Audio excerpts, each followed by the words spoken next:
And welcome to week 3 of A Year of Wisdom.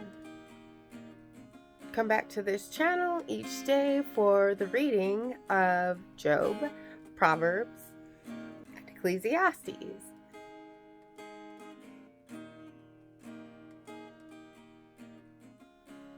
Day 17.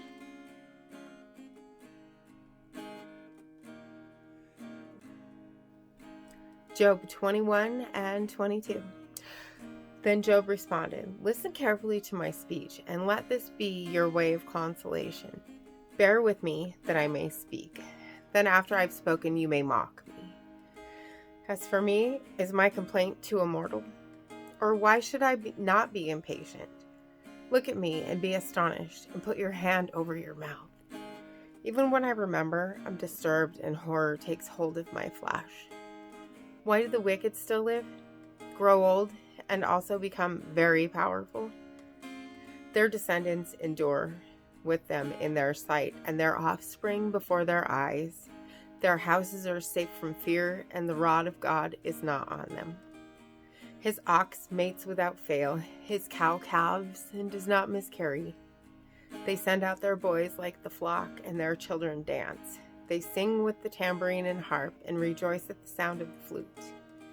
They spend their days in prosperity, and suddenly they go down to Sheol. Yet they say to God, 'Go away from us. We do not even desire the knowledge of your ways.' Who is the Almighty that we should serve him, and what would we gain if we plead with him?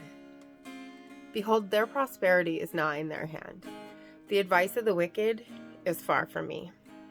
How often is the lamp of the wicked put out? Or does their disaster fall on them? Does God apportion destruction in his anger? Are they as straw before the wind, and like chaff which the storm carries away? You say, 'God saves up a person's wrongdoings for his sons.' Let God repay him so that he may know it. Let his own eyes see his destruction, and let him drink of the wrath of the Almighty. For what does he care about his household after him, when the number of his months is at an end? Can anyone teach God knowledge, in that he judges those on high? One dies in his full strength, being wholly undisturbed and at ease. His sides are filled with fat, and the marrow of his bones is wet, while another dies with a bitter soul, never even tasting anything good. Together they lie down in the dust, and maggots cover them. Behold, I know your thoughts and the plots you devise against me. For you say, 'Where is the house of the nobleman, and where's the tent, the dwelling places of the wicked?' Have you not asked travelers, and do you not examine their evidence?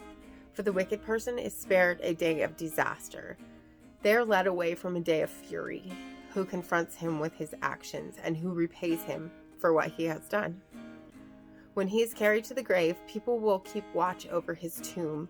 The clods of the valley will gently cover him. Moreover, all mankind will follow after him, while countless others go before him. So how dare you give me empty comfort? For your answers remain nothing but falsehood." Then Eliphaz the Temanite responded, "Can a strong man be of use to God, or a wise one be useful to himself? Is it any pleasure to the Almighty if you are righteous? Or gain if you make your ways blameless? Is it because of your reverence that he punishes you, that he enters into judgment against you? Is your wickedness not abundant, and is there no end to your guilty deeds? For you have seized pledges from your brothers without cause, and stripped people naked. You have given the weary no water to drink, and you have withheld bread from the hungry. But the earth belongs to the powerful man, and the one who is honorable dwells on it. You have sent widows away empty, and the strength of orphans has been crushed. Therefore, traps surround you, and sudden dread terrifies you, or darkness, so that you cannot see, and a flood of water covers you. Is God not in the height of heaven? Look also at the highest stars. How high are they? Is God not in the height of heaven? Look also at the highest stars, how high they are. But you say, 'What does God know? Can he judge through the thick darkness?' Clouds are a hiding place for him, so that you cannot see, and he walks on the vault of heaven. Will you keep to the ancient path, which wicked people have walked, who were snatched away before their time, whose foundations were washed away by a river. They say to God, "Go away from us." And what can the Almighty do to them? Yet he filled their houses with good things. But the advice of the wicked is far from me. The righteous see and are glad, and the innocent mock them, saying, "Truly our enemies are eliminated, and a fire has consumed their abundance." Be reconciled with him and be at peace. Thereby good will come to you. Please receive instruction from his mouth and put his words in your heart. If you return to the Almighty, you will be restored. If you remove injustice far from your tent and put your gold in the dust and the gold of Ophir among the stones of the brooks, then the Almighty will be your gold and abundant silver to you. For then you will take pleasure in the Almighty and lift up your face to God. You will pray to him, and he will hear you, and you will pay your vows. You will also decide something, and it will be established for you, and light will shine on your ways. When they have brought you low, you will speak with confidence, and he will save the humble person. He will rescue one who is not innocent, and he will be rescued due to the cleanness of your hands. Proverbs 17. Better is a dry morsel and quietness with it than a house full of feasting with strife. A servant who acts wisely will rule over a son who acts shamefully, and will share in the inheritance among brothers. The refining pot is for silver and the furnace for gold, but the Lord tests hearts. An evildoer listens to wicked lips. A liar pays attention to a destructive tongue. One who mocks the poor taunts his maker. One who rejoices at disaster will not go unpunished.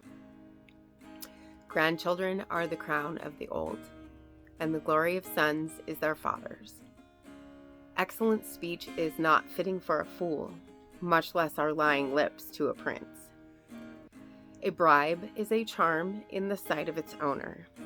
Wherever he turns, he prospers. One who conceals an offense seeks love, but one who repeats a matter separates close friends.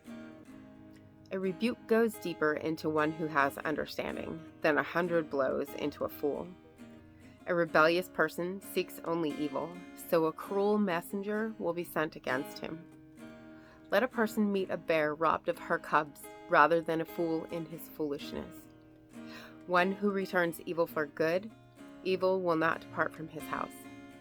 The beginning of strife is like letting out water, so abandon the quarrel before it breaks out. One who justifies the wicked and one who condemns the righteous, both of them alike are an abomination to the Lord.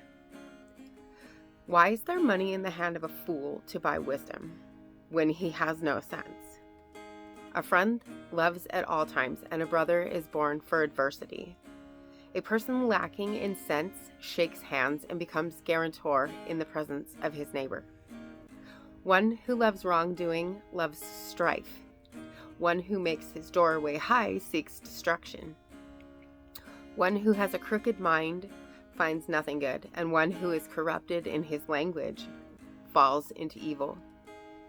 He who fathers a fool does so to his sorrow, and the father of a fool has no joy. A joyful heart is good medicine, but a broken spirit dries up the bones. A wicked person accepts a bribe from an inside pocket to pervert the ways of justice. Wisdom is in the presence of one who has understanding, but the eyes of a fool are on the ends of the earth. A foolish son is a grief to his father and bitterness to her who gave birth to him. It is also not good to fine the righteous, nor to strike the noble for their uprightness. One who withholds his words has knowledge, and one who has a cool spirit is a person of understanding. Even a fool, when he keeps silent, is considered wise. When he closes his lips, he is considered prudent. And once again, thank you for being here, and don't forget to click the subscribe button and hit the bell. And don't forget to like it as well. And I'll see you tomorrow for another reading. Blessings. I know without a doubt you'll carry me out of the storm. I'm standing at the crossroads. I'm lost without a clue. I need a big pink neon sign to show me what to do. I thank you, Lord. It glorifies you when you're the only answer. I praise you, Lord, for holding what's too much for me. And I'm amazed by you, Lord, because nothing's too big and nothing's too small to lay at your feet. I want to thank you, Lord, for believing